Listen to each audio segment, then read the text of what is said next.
Learning objectives. After completing this module, learners will be able to understand and describe the 18th century French society. Understand and elaborate on the discontent in the 18th century French society. Understand and describe the causes of the outbreak of the Revolution. Understand and describe how French abolished monarchy to become a republic. Understand and describe in detail the beginning and end of the Reign of Terror. Understand and explain the impact of revolution on women. Understand and describe the events that led to abolition of slavery in France. Understand and explain the rise and fall of Napoleon Bonaparte. The French society in the late 18th century. In 1774, the 20 years old Louis XVI of the Bourbon family of kings, married to Austrian Princess Marie Antoinette, ascended the throne of France. He was greeted by an empty treasury. Long years of war had mounted the debts to more than 2 billion livres, currency of France, which was discontinued in 1794. To meet the regular expenses of maintaining the army, the court, the government offices and universities, King Louis XVI was compelled to increase the taxes. The 18th century French society was divided into 3 estates. The first estate comprised of clergy who undertook special services in the church. The second estate comprised of the nobility. Nobility was inherited by birth. The third estate was further divided into 3 categories. The first category of big businessmen, merchants, court officials, etc. was relatively affluent. The second category of peasants and artisans had little money. The third category of landless peasants, laborers and servants was the poorest of all. The first and second estate enjoyed many privileges, including exemption from taxes. Only the third estate paid taxes. The church collected taxes called the tithe from the peasants. Daily, a kind of direct tax, and a number of other indirect taxes were paid by all members of the third estate. The society of estates evolved under the feudal system that prevailed in the Middle Ages.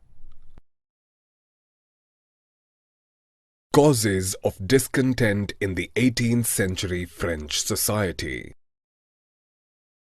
Struggle to survive.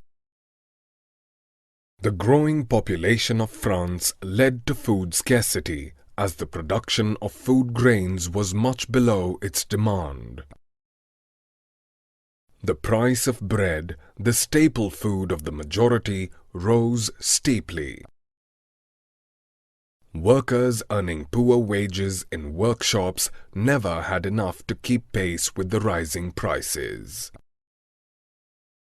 The gap between the rich and the poor increased. This condition was worsened by severe drought or hail, which reduced the harvest. It led to subsistence crisis. It is an extreme situation when even the basic means of livelihood are endangered.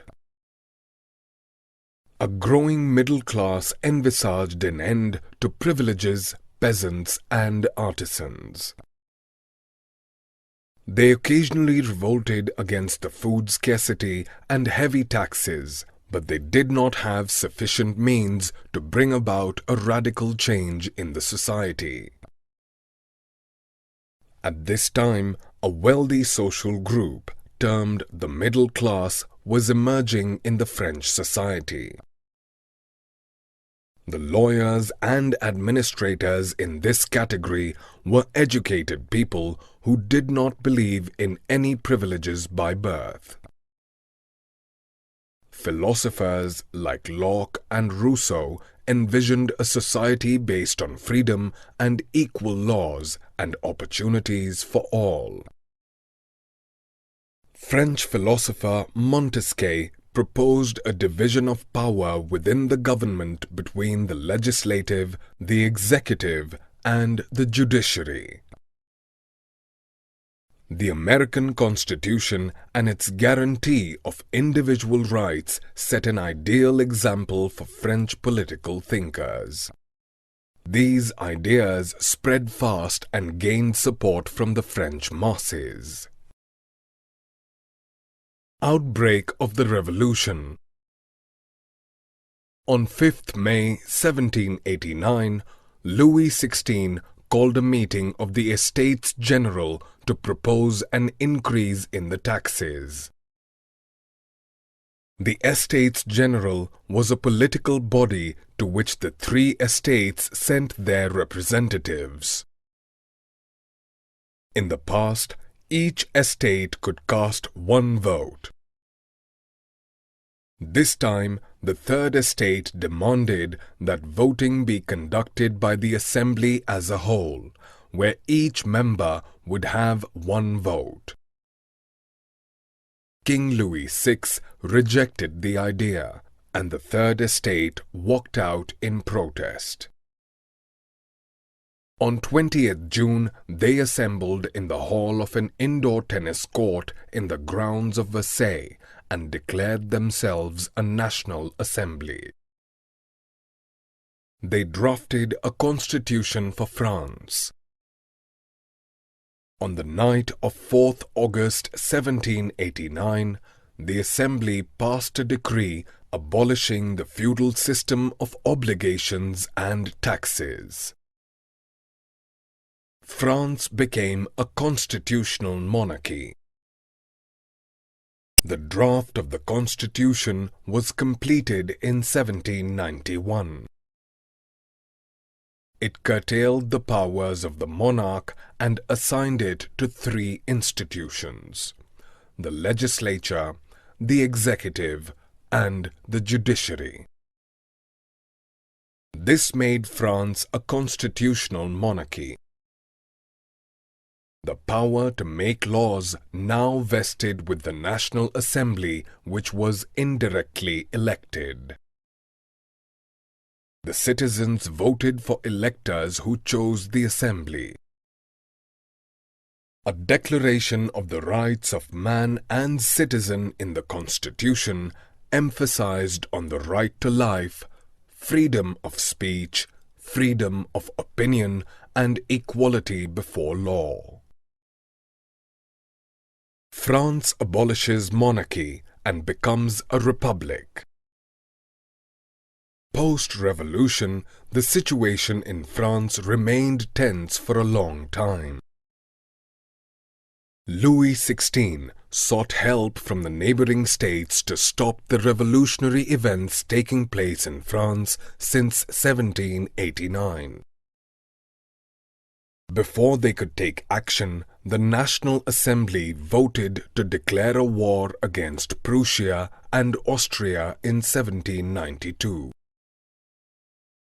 It was a war against kings and aristocracies all over Europe. The Revolutionary Wars caused huge losses and economic difficulties, yet a large section of people wished to carry the war further, as the 1791 Constitution gave political rights only to the richer section. Soon, political clubs were formed to discuss government policies and their own plans of action. Jacobins, the most successful club, was led by Maximilien Robespierre.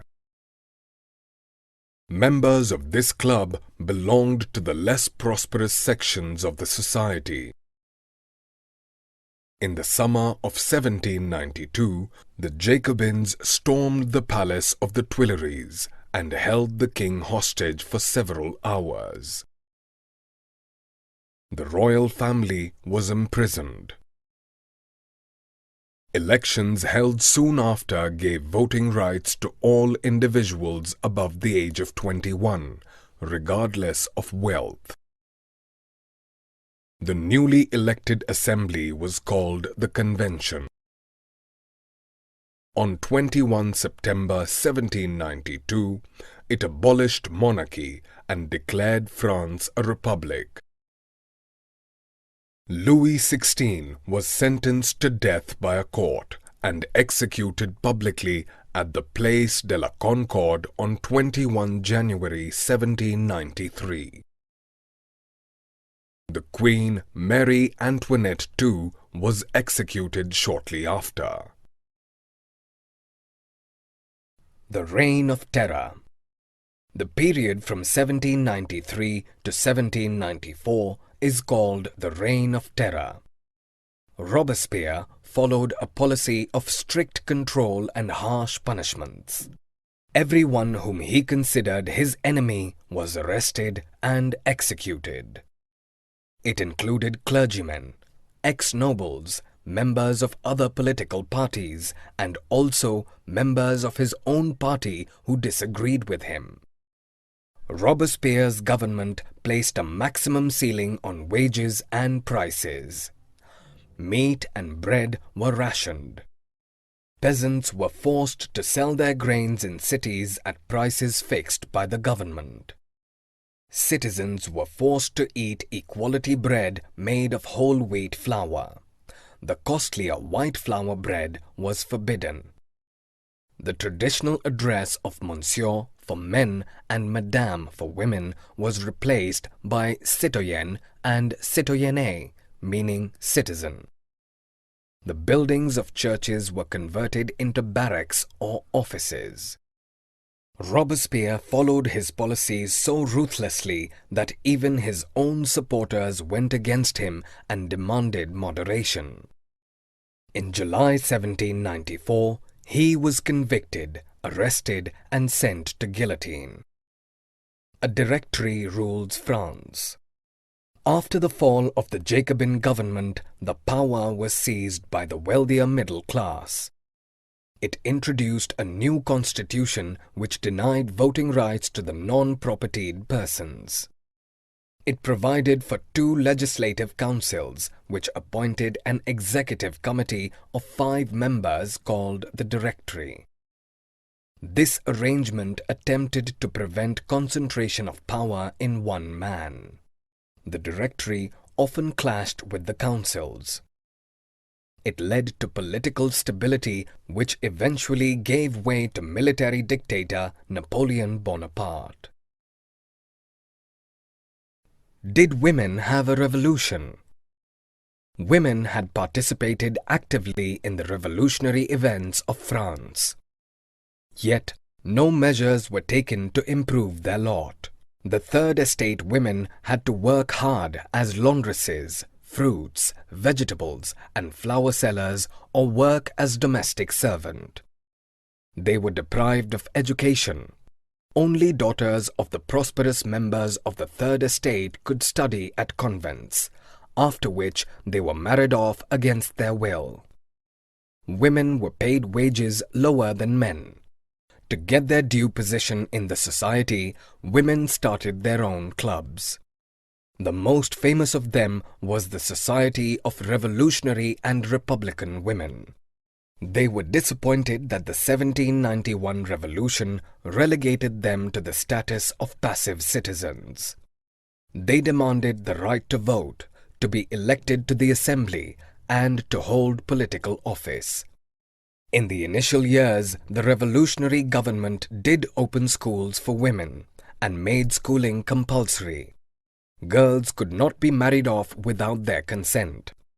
Marriage was made a contract which could be entered into and registered under the civil law. Women too could apply for divorce. Women could get training for jobs, work as artists, or run a business. Important women activists were arrested and a number of them executed.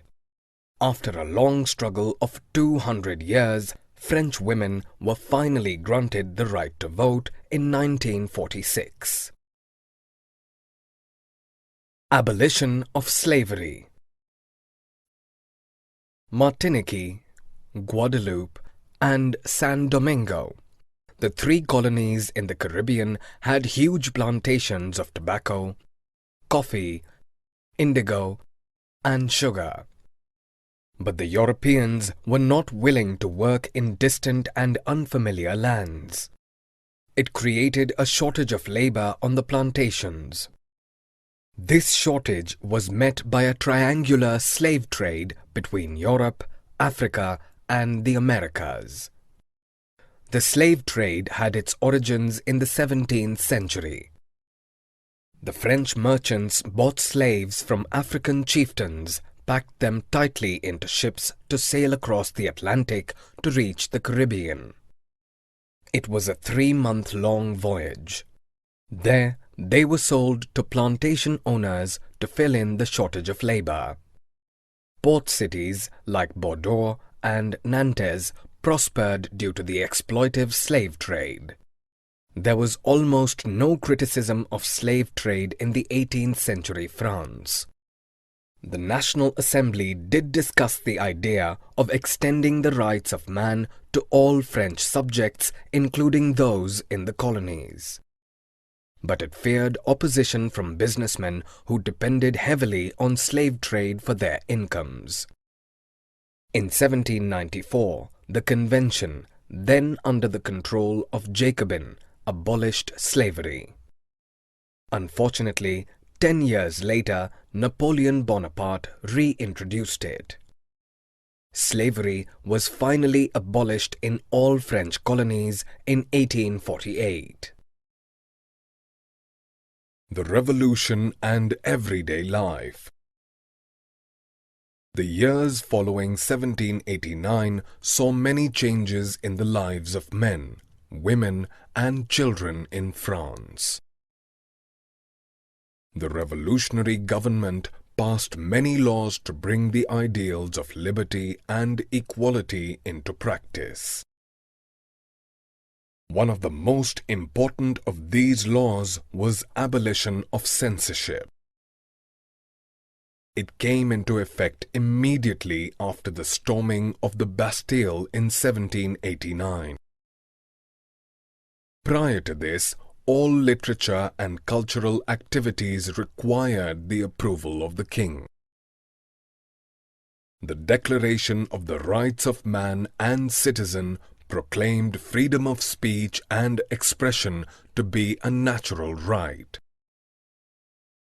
Soon, literature in the form of newspapers, pamphlets, books, and printed pictures spread countrywide. Cultural activities like plays, songs, etc. caught attention of the masses. It helped them identify with the ideas of liberty and justice. Abolition of slavery. In 1804, Napoleon Bonaparte crowned himself Emperor of France. Napoleon saw himself as the modernizer of Europe. He conquered neighboring countries, disposed dynasties, and created kingdoms to place members of his family. Though seen as a liberator initially, the opinion soon changed and he was viewed as an invading force. Yet, some of his reforms had a lasting impact on Europe. He was defeated at Waterloo in 1815. The ideas of liberty and democratic rights were the most important contribution of the French Revolution. Under its influence, feudal system came to an end in many parts of Europe. Colonized people worked towards formation of sovereign nation-states. Summary. Let us summarize what we have learned. The 18th century French society was divided into 3 estates. The third estate comprised of rich businessmen, merchants, professionals, poor peasants, artisans, etc. The 18th century France faced subsistence crisis. It is an extreme situation when even the basic means of livelihood are endangered. The draft of the constitution curtailed the powers of the monarch and assigned it to three institutions: the legislature, the executive, and the judiciary. This made France a constitutional monarchy. On 21 September 1792, France abolished monarchy and declared France a republic. King Louis XVI and Queen Marie Antoinette were executed publicly in short succession. The period from 1793 to 1794 is called the Reign of Terror. After a long struggle of 200 years, French women were finally granted the vote to write in 1946. In 1794, the Convention, then under the control of Jacobin, abolished slavery. 10 years later, Napoleon Bonaparte reintroduced it. But slavery was finally abolished in all French colonies in 1848. The ideas of liberty and democratic rights were the most important contribution of the French Revolution.